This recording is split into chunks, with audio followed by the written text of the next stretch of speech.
भारत में वर्तमान पिला और किशोर मानक मध्य हृदरोग और हाइपरटेंशन विपद द्रुत गति भाव बढ़िबार लगी। परिस्थिति एबे एते विकट होइछि जे छोट छोट पिला मध्य गुरुतर रोग रे आक्रांत होउछन्ति।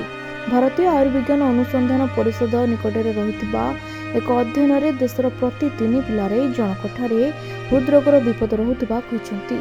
एथिरे राजधानी दिल्ली जहाँ प्रदूषणर राजधानी भाव जना जाए ताबे हाइपरटेंशन राजधानी रे परिणत होइछि। आईसीएमआर अध्ययन अनुसार 5 ରୁ 9 वर्षर पिलांक रक्त रे चर्बी विपदजनक स्तर को पहुंचुछि, खास करी हाई ट्राइग्लिसराइड जहाँ भविष्य में हार्ट अटैक रो कारण होइपारे। एही मामला रे पश्चिमबंग सबठु आगरे रहिछि। एठारे 67% पिला हाई ट्राइग्लिसराइड समस्या भोग करुछन्ति। आसाम रे एही हार 57% थिबा बेले जम्मू रे 50%, सहरांचल 40% पर्यंत लिपिड डिसऑर्डर समस्या देखा जाउछि। एथिपाई प्रोसेस्ड फूड, सॉफ्ट ड्रिंक और दीर्घ समय पर्यंत स्क्रीन टाइम को मुख्यतः दायी करा जाउछि।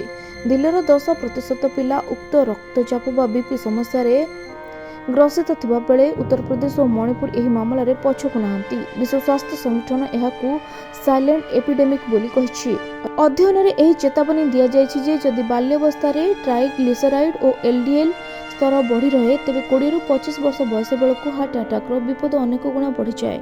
खराब डाइट और खराब लाइफस्टाइल पिलांक स्वास्थ्य अवस्था को द्रुत खराब करुछि। जदि सठिक समय पदक्षेप निया न जाए तेबे आगामी पीढ़ी हृदरोग और हाइपरटेंशन बीमारी रे कम बयस कबलित हेबे। एणु पिलांक जीवन शैली परिवर्तन सहित सठिक समय खाइबा, पर्याप्त पानी पीवा सहित अल्कोहल और स्मोकिंग रु बर्तिबा लागि परामर्श दिया जाइछि।